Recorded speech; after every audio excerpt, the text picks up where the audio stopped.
Terima kasih. Saya langsung saja sesuai dengan topik diskusi yang sudah disampaikan kemarin, yaitu kita membahas tentang dinasti politik dan nepotisme Presiden Jokowi dalam perspektif hukum positif dan pengaruhnya terhadap Pilpres 2024. Nah, diskusi hari ini sebetulnya kaitannya erat dengan batas waktu somasi yang disampaikan oleh TPDI dan Prakat Nusantara tanggal 6 Desember 2023 disampaikan di Sekretaris Negara karena ditujukan kepada Presiden Jokowi, dan ternyata setelah 7 hari batas waktu yang disampaikan itu tidak ada kabar berita dan juga tidak ada perubahan apapun sebagaimana beberapa poin tuntutan itu telah disampaikan, yaitu antara lain soal netralitas aparat penegak hukum, ya, kemudian netralitas aparat pemerintah daerah. Kita lihat pasca putusan Mahkamah Konstitusi dan pasca ditetapkannya pasangan Capres 2024, itu terjadi beberapa peristiwa seakan-akan hukum kita ini tidak ada, atau ada beberapa kelompok yang kebal hukum. Kita lihat peristiwa di mana asosiasi kepala desa dikumpulkan di suatu tempat dalam jumlah ribuan. Di situ hadir Prabowo dan Gibran dalam kapasitas mereka sebagai pasangan calon presiden dan pasangan calon wakil presiden, dan itu dalam rangka pemberian dukungan, tetapi tidak ada penindakan. Dan 2 orang ini kan juga harusnya tahu, yang satu wali kota, yang satu menteri pertahanan keamanan, bahwa pertemuan semacam itu adalah pertemuan yang dilarang oleh berbagai peraturan perundang-undangan. Kemudian kita juga lihat dalam beberapa kejadian, ya salah satu contoh bagaimana sikap Polri terhadap Aiman Wicaksono ketika Aiman menyatakan bahwa polisi tidak netral, langsung proses hukum berjalan. Kemudian disusul juga dengan peristiwa yang dihadapi oleh budayawan Butet Karta Rejasa. Itu bukan budayawan kelas kacangan,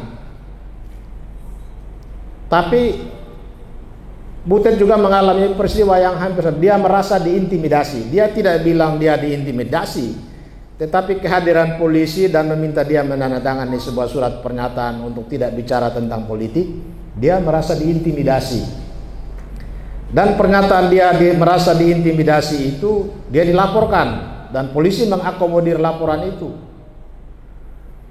Kemudian disusul juga dengan peristiwa Agus Raharjo mengungkap bahwa dia pernah diintervensi oleh Presiden Jokowi pada waktu kasus Setia Novanto, kasus KTP. Nah, sekarang Agus Raharjo pun menghadapi hal yang sama, yaitu dilaporkan ke Barreskrim dan laporannya diterima. Jadi dari berbagai peristiwa yang ada, ya kita berharap supaya dengan masyarakat sudah menyampaikan protes, kritik dalam berbagai bentuk dan cara, kemudian juga dengan somasi yang kita sampaikan, kita berharap supaya kondisi-kondisi seperti itu dinetralisir, Polri dikembalikan pada posisi netral, ya. Apalagi Tempo, majalah Tempo terbaru minggu kemarin mengungkap, Tempo mensinyalir Polri dan Kejaksaan Agung juga bagian dari kaki Presiden Jokowi untuk membackup pasangan calon Jokowi Prabowo dan Gibran. Dan kalau majalah Tempo bicara, itu berarti Tempo sudah punya bukti yang cukup. Dan kita percaya investigasi Tempo, salah satu rujukannya bahwa investigasi majalah Tempo menjadi bahan pertimbangan atau bukti yang dijadikan dasar oleh Majelis Mahkamah Kehormatan Mahkamah Konstitusi dalam putusan MK nomor 2. Ya, Jimli Asidiki menyatakan, bahkan dia memuji berita yang disajikan oleh Tempo sama persis dengan apa yang dia dengar. Jadi kalau Tempo menyatakan bahwa Kejaksaan Agung dan Polri sudah menjadi alat untuk pemenangan pasangan Prabowo Gibran, maka ini ancaman buat pemerintah yang seharusnya netral, ancaman terhadap demokrasi yang sebentar lagi kita laksanakan pada Februari 2024. Nah, apa yang terjadi dengan kondisi-kondisi seperti itu tidak lepas dari putusan Mahkamah Konstitusi nomor 90 ya, yang memberi legitimasi kepada dinasti politik dan nepotisme yang dibangun oleh Presiden Jokowi. Kita belum tahu mana yang duluan, apakah dinastinya dulu baru nepotisme atau nepotisme ini kemudian melahirkan dinasti. Tetapi fakta di dalam putusan Mahkamah Konstitusi nomor 90 itu memperkuat dua hal ini, ya, bahwa Presiden Jokowi sedang membangun, ya, mengorganisir keluarganya untuk ada di dalam pemerintahan. Yang kita lihat nyata itu pada 2021 Gibran dan menantunya Bobi menjadi wali kota di tahun 2021. Kemudian 2022 adik perempuannya Jokowi namanya Idayati dilamar, bahkan sampai nikah dengan Anwar Usman yang waktu itu ketua Mahkamah Konstitusi. Nah, pernikahan itulah memperkuat dinasti politik, di mana yang tadinya dinasti ini hanya di tingkat gubernur, bupati, wali kota, sekarang naik pangkat, naik derajat, masuk di dalam suprastruktur kekuasaan politik tingkat tinggi, yaitu lembaga kepresidenan dan Mahkamah Konstitusi. Dan di sini yang paling rugi adalah Mahkamah Konstitusi, karena konstitusi kita menyatakan bahwa kekuasaan kehakiman itu adalah kekuasaan yang merdeka. Hakim-hakim harus dijamin kebebasan dalam memutus perkara. Tetapi ketika hakim konstitusi dan ketua Mahkamah Konstitusi itu ada di dalam lingkaran dinasti politik dan nepotisme, maka ini ancaman serius terhadap negara hukum kita. Karena salah satu syarat negara hukum itu adalah kekuasaan kehakiman yang merdeka yang harus dijamin. Tetapi Jokowi dan Anwar Usman tidak pernah kita lihat ada upaya dari dua orang ini untuk menjaga kemandirian kekuasaan kehakiman. Bahkan sejak mereka bertunangan pun para pengamat sudah protes bahwa sebaiknya Anwar Usman mundur dari hakim konstitusi dan ketua Mahkamah Konstitusi. Tapi suara-suara ini tidak didengar. Dan kritik itu terus menerus, ya, termasuk dari PBHI juga. Saya kira sebelum gugatan ini masuk, PBHI juga sempat sering berkali-kali komentari soal adanya hubungan keluarga antara Presiden Jokowi dengan ketua Mahkamah Konstitusi. Karena dalam aktivitas pemerintahan, Ketua Mahkamah Konstitusi dan Presiden Jokowi selalu bertemu, baik dalam aktivitas administrasi pemerintahan, misalnya pengangkatan dan pemberhentian hakim konstitusi, Presiden Jokowi lah yang tanda tangani surat keputusannya, maupun dalam sidang-sidang uji material undang-undang, Presiden itu pihak pemberi keterangan, dia para pihak. Dan salah satu contoh nyata bahwa mereka menabrak konstitusi dan menabrak beberapa peraturan perundang-undangan itu semua terjadi di dalam perkara nomor 90 sebagaimana sudah diuraikan oleh Pak Karel tadi, bahwa di dalam perkara 90 Anwar Usman tidak pernah menyatakan diri bahwa dia karena hubungan keluarga yang dekat sehingga memiliki konflik kepentingan untuk mundur. Presiden Jokowi sebagai pihak dalam perkara ini harusnya dia ingatkan iparnya, ipar, kamu mundur karena kita masih keluarga. Tidak pernah terjadi. Padahal khusus perkara 90 itu nama Gibran disebut berkali-kali, bahkan mungkin diperdebatkan juga di dalam persidangan, tetapi ini lolos-lolos saja. Jadi saya melihat Jokowi sedang membangun sebuah kekuasaan yang terkonsentrasi di tangannya sendiri. Dan gejala ini sama dengan gejala pada waktu rejim Orde Baru dijatuhkan oleh reformasi karena terjadi pemusatan kekuasaan secara berlebihan oleh Presiden Jokowi. Tapi Presiden Jokowi itu kan melaksanakannya hampir 30 tahun lebih.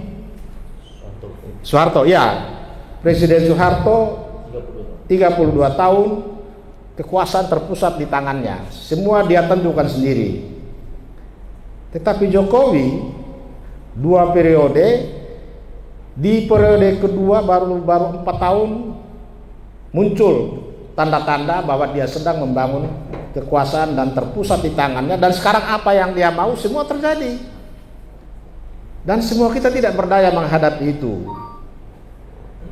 Nah, karena kita melihat nepotisme dan kolusi ini sebagai dinasti politik, kolusi dan nepotisme ini merupakan ancaman terhadap demokrasi, ancaman terhadap hak-hak asasi manusia, maka tidak ada cara lain selain kita akan melakukan beberapa upaya hukum, seperti halnya kemarin kita sudah melaporkan Anwar Usman sebagai telah melakukan pelanggaran etik melalui MK. Maka kita pun sedang mempersiapkan gugatan terhadap penyalahgunaan wewenang yang dilakukan oleh Presiden Jokowi bersama Anwar Usman dalam kaitan dengan putusan 90 itu, mungkin juga terhadap Gibran, mungkin juga terhadap Prabowo, mungkin juga 9 hakim konstitusi itu ikut digugat karena di dalam putusan MK 9 hakim konstitusi ini bersalah, terlibat di dalam pelanggaran etik kaitannya dengan perkara 90. Jadi akhirnya kita harus percaya bahwa hanya dengan upaya hukum yang tersedia, praktek-praktek penyalahgunaan kekuasaan ini bisa dihentikan.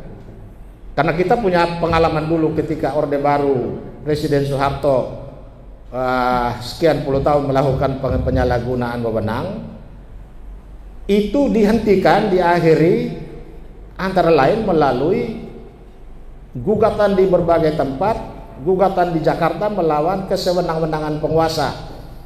Walaupun di ujung dari perjuangan hukum itu juga terdapat kekuatan massa mahasiswa pada waktu itu menjatuhkan Presiden Soeharto. Kita tidak berharap mengakhiri kekuasaan Presiden Jokowi itu harus dengan kekuatan massa. Kita berharap dengan upaya hukum yang akan dilakukan, semua ini bisa diakhiri dan pergantian kepemimpinan nanti pun berjalan meskipun melalui mekanisme politik. Tidak perlu kita harus menunggu hasil pemilu nanti. Syukur-syukur melalui mekanisme politik sesuai dengan konstitusi, dinasti politik dan nepotisme ini dihentikan. Karena nepotisme ini kan sebagai sebuah kejahatan yang dilarang sejak tahun 99. Tahun 98 melalui TAP MPR itu sudah dinyatakan dilarang dan harus dihentikan.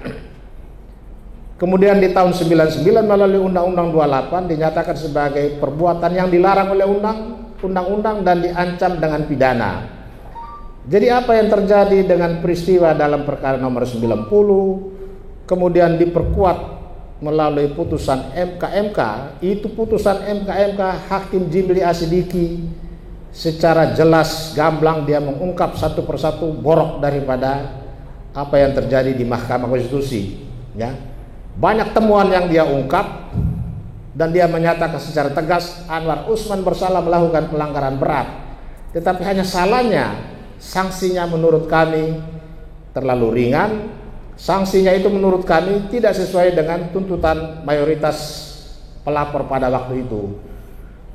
Para pelapor pada umumnya minta supaya hakim konstitusi harus diberhentikan dari jabatan hakim konstitusi dengan pemberhentian tidak dengan hormat. Tetapi Pak Jimli mengambil langkah kompromi, ya, walaupun dengan dalil ini sebagai terobosan dengan berbagai alasan, tetapi sebetulnya langkah itu tidak tepat. Cuman memang kita juga tidak bisa mengambil upaya hukum karena tidak tersedia upaya hukum itu.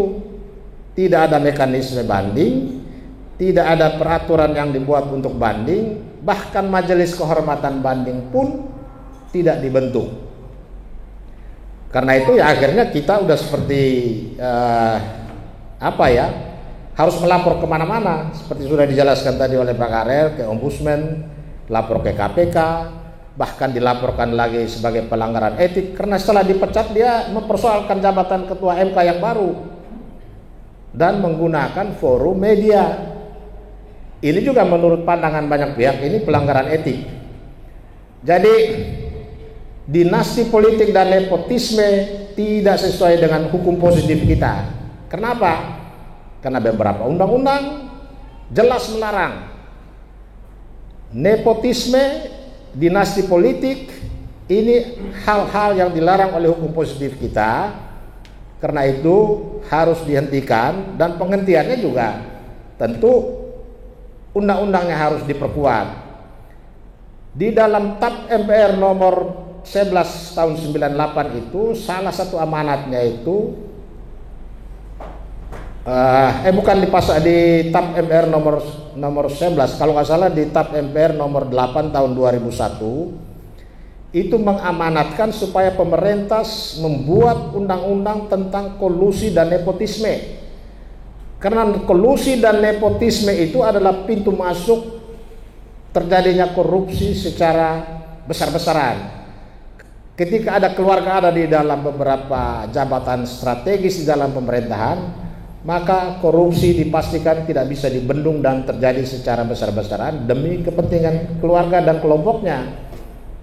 Dan akhirnya kan masyarakat yang rugi. Karena itu Perangkat Nusantara, TPDI, bahkan PBHI akan ada dalam satu barisan, ya, yang dalam waktu dekat ini akan melakukan beberapa upaya. Karena semua upaya yang lunak, upaya yang lebih santun sudah tidak ada gunanya, tidak didengar. Banyak masyarakat menyampaikan protes, keberatan, kritik yang keras. Tidak didengar lagi. Partisipasi masyarakat dalam penegakan hukum ini luar biasa, tetapi tidak didengarkan oleh pemerintah.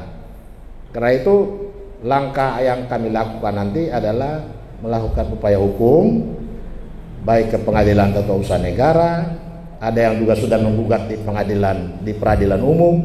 Ya kita lihat prosesnya. Demikian pandangan dari saya, terima kasih.